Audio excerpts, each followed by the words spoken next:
It is Tuesday, March 23. Welcome to CGN News. The Prime Minister of Antigua and Barbuda says former Barbados-based pilots of regional airline LIAT are rotten elements responsible for the demise of the carrier. Gaston Brown was on radio last Saturday responding to a class action suit by the terminated pilots against the government. 10 former pilots are part of a motion filed recently in the High Court in St. John's by Captain Neil Cave of Barbados. They insisted that they won't be bullied into backing down despite Brown's pledge to end all support for LIAT if, quote, pilots and those who represent them, end quote, continue to frustrate his efforts to restore the collapsed carrier. The leader described the litigation as, quote, very unfortunate, adding that if LIAT goes into liquidation, the former pilots would get about 5% of what is owed to them. Health authorities in Bermuda on Monday opened the COVID-19 vaccination to all residents over the age of 16. Health Minister Kim Wilson told the House of Assembly the government's vaccination campaign was the best chance of moving beyond the pandemic. Her comment comes as Bermuda recorded 40 new COVID-19 cases within 3 days. Wilson said the outbreak stemmed from social gatherings last month, which broke restrictions.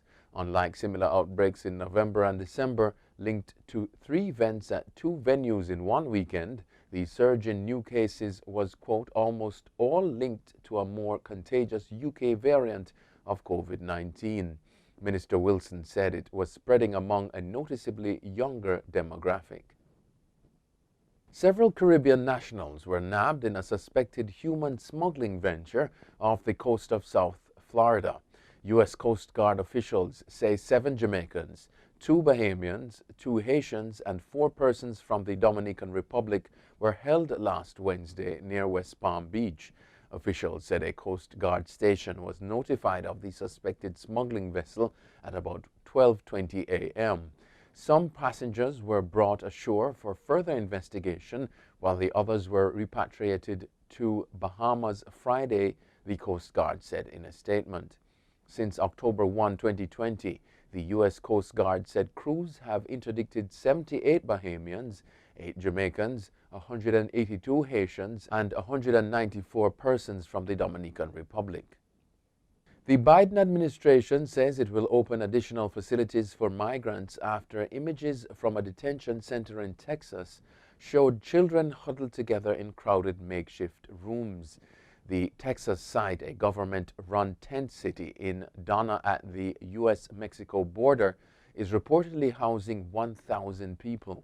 The photos are the first to show conditions at such facilities since President Joe Biden took office. Critics have blamed Biden for a surge in illegal migration to the U.S.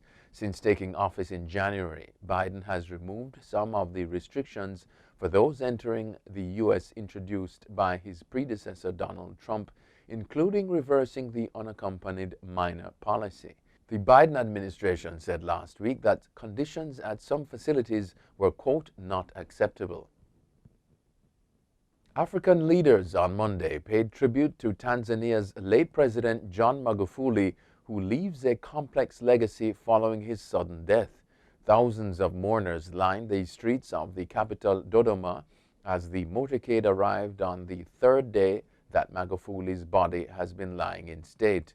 Several persons were injured in a stampede on Sunday in a Dar es Salaam stadium, while thousands later invaded an airport as his casket was being flown to Dodoma. Officials say Magufuli, 61, died from a heart condition, but the opposition questioned whether it was from COVID-19. The presidents of South Africa, the Democratic Republic of Congo, Kenya, Zimbabwe, Zambia, Botswana, Mozambique, Comoros, and Mawali all paid tribute to Magufuli. His body will be taken to the archipelago of Zanzibar today, and he will be buried in his home village of Chato on Friday. Director of the Centers for Disease Control and Prevention, Rochelle Walensky, is warning Americans that it's too soon to resume traveling despite progress in the battle against the coronavirus. On Sunday, more than 1.5 million passengers checked in at U.S. airports, a level that had not been reached since March 15, 2020. Walensky is urging persons to keep up with measures to stem the spread of the virus, even as the vaccination rate increases. She says much of the travel is related to people who are going on spring break. The rate of U.S. COVID infections has been plateauing at over 50,000 for the last several weeks. AstraZeneca reported Monday that its COVID-19 vaccine provided strong protection among adults of all ages in a U.S. study. The finding could help rebuild public confidence in the shot globally and move it a step closer to clearance in the U.S. In the study of 30,000 people, the vaccine was 79% effective at preventing symptomatic cases of COVID-19, including in older adults. There were no severe illnesses or hospitalizations among vaccinated volunteers, compared with 5 such cases in participants who received dummy shots. AstraZeneca also said the study independent safety monitors found no serious side effects, including no increased risk of rare blood clots like those identified in Europe, a scare that led numerous countries to suspend vaccinations last week.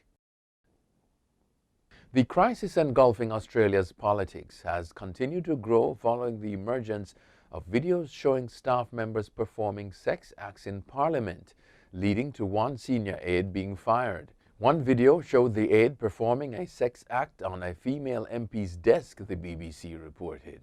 Prime Minister Scott Morrison described the videos as, quote, disgraceful. It comes after a former staff member revealed how she feared losing her job following an alleged sexual assault. The videos were leaked to Australian media by a former government staff member who said he had become, quote, immune to the pictures because of the sheer volume he received, as well as the videos filmed 2 years ago. He said people had used the prayer room to have sex and even brought sex workers into Parliament. And finally, a 3,000-year-old ceremonial gold mask has become a social media sensation in China following its recent discovery. The artifact was one of 500 Bronze Age relics found at the Sanxingdui archaeological site. As soon as the latest batch of discoveries was announced on Saturday, Weibo users started making pictures superimposing the mysterious half-faced mask on the faces of pop culture figures. The hashtag, quote, Sanxingdui Gold Mask photo editing competition, end quote, has been viewed nearly 4 million times and has spawned numerous posts as netizens praised the stunning and beautiful mask. One popular image showed the Japanese action figure Ultraman with the mask, while Hello Kitty got the same treatment. Officials at the Museum for Sanxingdui, one of the most important archaeological sites in China, soon joined in on the fun, sharing their own take on the meme. Experts say the discovery could provide new insights on the ancient Shu state, which ruled the area before 316 BC. That's it for CGN News. I'm Scott Wilson. Thanks for watching.